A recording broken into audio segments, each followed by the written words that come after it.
Selamat siang, pada kesempatan kali ini saya akan menjelaskan pembelajaran sains dengan topik pesawat sederhana. Kita akan lihat apa itu pesawat sederhana. Pesawat sederhana merupakan alat-alat sederhana yang digunakan untuk mempermudah pekerjaan manusia. Nah, pesawat sederhana ini dia bekerja dengan mengurangi gaya otot yang dikeluarkan oleh manusia.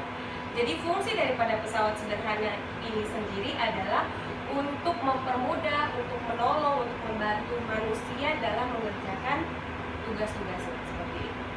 Nah, sekarang kita akan lihat jenis-jenis pesawat sederhana. Apa saja itu jenis-jenisnya? Yang pertama itu ada pengungkit.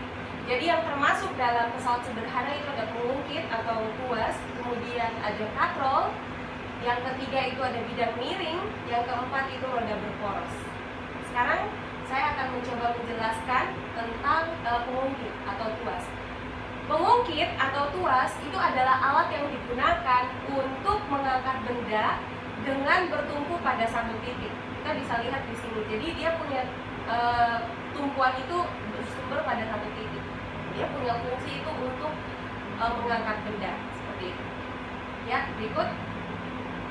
Jadi dalam dalam pengungkit ini itu ada tiga, digolongkan dalam tiga jenis. Yang saya akan bawa ini adalah saya akan coba menjelaskan dari golongan pertama, pengungkit golongan 1, pengungkit golongan 2, dan pengungkit golongan ketiga. Sekarang kita lihat dulu dari pengungkit golongan 1. Pengungkit golongan 1 adalah alat sederhana yang letak titik tumpu berada di tengah-tengah di antara beban dan kuasa. Nah, di sini saya udah kasih dia punya contoh. Contohnya itu ada tang. Saya punya contoh di sini. Nah, ini contoh daripada pengungkit golongan 1. Ada tang, kemudian ada gunting kuku. Saya percaya kita semua pasti tahu gunting kuku. Nah, itu merupakan contoh-contoh daripada pengungkit golongan pertama. Tang, gunting kuku kita pakai dalam keseharian kita. Kalau kita mau gunting kuku, kita pakai gunting kuku atau untuk kita gunting kuku. Nah, kalau kita mau cabut paku atau apa, biasanya itu juga kita pakai tang ini untuk betul kan tidak? Iya toh, biasanya kita pakai tang juga untuk kita cabut. Iya. Nah, ini dia punya letak letak titik tumpu itu berada di tengah. Nah, kita jepit sesuatu dulu baru kita tarik. Yang berikut, pengungkit golongan 2. Pengungkit golongan 2 adalah alat sederhana yang letak bebannya berada di tengah di antara titik tumpu dan titik kuasa. Kita bisa lihat di sini ada contoh di situ pembuka tutup botol. Nah, ini. Jadi kalau kita mau buka tutup botol, kita tinggal pakai benda ini saja. Kalau dulu biasanya kita mau buka tutup botol itu kita pakai gigi, betul tidak? Pernah coba toh? Kan kita pakai gigi. Tapi itu kan bikin kita punya gigi rusak, betul kan tidak? Betul. Bisa-bisa kita gigi patah seperti itu. Jadi untuk mempermudah manusia membuka penutup botol, dibuatlah alat yang namanya pembuka tutup botol, sehingga ketika kita mau buka tutup botol kecap, minuman apapun itu, kita bisa pakai ini. Sehingga kita tidak pakai kita punya gigi lagi. Itu aplikasi dalam setiap kita punya kehidupan sehari-hari. Kemudian apa lagi? Ini ada gerobak. Sekarang kita mau bangun sebuah rumah. Kalau kita mau bangun sebuah rumah, kita perlu bahan-bahan, betul tidak? Betul. Salah satunya adalah pasir. Betul? Betul. Pasir, semen, kita perlu tahu yang namanya. Terus kita perlu air juga untuk mencampur pasir dan semen itu sehingga buat satu bahan untuk bisa kita buat rumah. Seperti itu. Nah, ketika kita memakai tangan untuk mengangkat pasir, coba kita sama-sama bayangkan, kita mau bangun satu rumah, kita mau tapis pasir semen ini, kita mau tapis dia, kita angkat, kita pakai kita punya kedua tangan, kita angkat. Menurut kalian kita bisa dapat pasirnya banyak atau tidak? Tidak. Tidak bisa. Kenapa? Karena kita punya tangan ini hanya begini, hanya kecil. Kita bisa ambil, tetapi tidak bisa mengambil dengan banyak.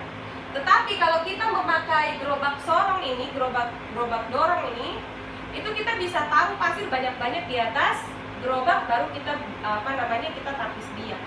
Hasilnya tentu lebih banyak. Nah, itu dari sisi hasil. Bagaimana dengan sisi waktu? Kita mau bangun rumah, kita punya target. Kita mau bangun rumah dalam 1 bulan. Tetapi kalau misalnya kita bangun rumah pakai tangan, kita mau tapis pasir, kita pakai tangan. Sedangkan kita mau bangun rumah, dia punya jangka waktu dikasih 1 bulan. Bisa tidak kalau kita pakai tangan, kita bangun itu rumah pakai kita angkat pasir, kita tapis pasir pakai tangan dalam waktu 1 bulan, itu rumah jadi tidak? Tidak bisa.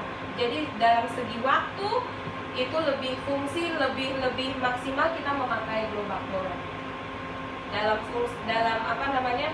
keefisienan itu lebih tepat kita memakai ini karena dia muatannya lebih banyak. Jadi itu adalah contoh-contoh dalam kehidupan sehari-hari. Mungkin kita punya target, kita mau bangun rumah 1 bulan, tapi kalau kita pakai tangan untuk tapis pasir 6 bulan, 7 bulan, mungkin saja bisa sampai 1 tahun baru itu kita punya rumah berdiri. Kenapa? Karena kita pakai tangan. Itu kita buang waktu akan lebih banyak terkuras. Tetapi kalau kita pakai gerobak dorong, kita punya waktu akan lebih hemat. Nah, itu makanya tadi pesawat sederhana itu adalah alat-alat yang dipakai, yang digunakan untuk membantu menolong manusia dalam kehidupan sehari-hari. Kita lanjut. Sekarang kita lihat pengungkit golongan 3. Pengungkit golongan 3 ini adalah alat sederhana yang letak kuasanya berada di tengah-tengah, di antara titik tumpu dan titik beban. Nah, ini kita ada lihat dia punya contoh. Kita bisa lihat ada stapler. Kalau kita biasanya bilang hacker loh. Ada stapler, ada sumpit, ada catut. Ada catut ini itu. Apa yang kita punya orang tua biasa pakai untuk cabut-cabut rambut putih. Terus ada skop. Sama saja tadi kalau kita mau ambil pasir, kita mau tapis dia, kalau pakai tangan kan lebih lama. Tapi kalau kita pakai skop kan lebih cepat, lebih cepat. Jadi lebih efisien. Kemudian kalau kita mau cabut, kita punya rambut putih juga lebih gampang pakai yang dia punya itu catut, lebih gampang atau pakai jari lebih gampang? Pakai catut lebih gampang toh, karena kan dia punya bagian itu kan tajam, jadi dia bisa jepit pas. Tapi kalau pakai tangan agak sedikit sulit. Kita juga bisa pakai sumpit. Ini contoh-contoh ini adalah contoh pengungkit yang masuk pada golongan 3. Jadi ini adalah alat-alat sederhana. Kita bisa lihat itu memang alat-alat sederhana yang berfungsi untuk menolong manusia dalam kehidupan sehari-hari. Oke, berikutnya. Sudah tidak ada. Oke, selesai. Terima kasih pada kesempatan hari ini. Saya sudah coba menjelaskan tentang pesawat sederhana. Biarlah kita mudah untuk memahami. Dengan bantuan Tuhan, kita berdoa, Tuhan dapat menolong kita, memperhatikan kita supaya kita bisa memahami apa itu yang dimaksud dengan pesawat sederhana. Jadi mungkin selama ini kita berpikir, pesawat sederhana itu buat kayak pesawat mainan-mainan begitu, yang sederhana, tapi nanti dia bisa tidak seperti itu. Pesawat sederhana itu contohnya seperti itu, yang tadi sudah saya jelaskan. Dan Yesus memberkati. Sampai jumpa di pembelajaran berikutnya.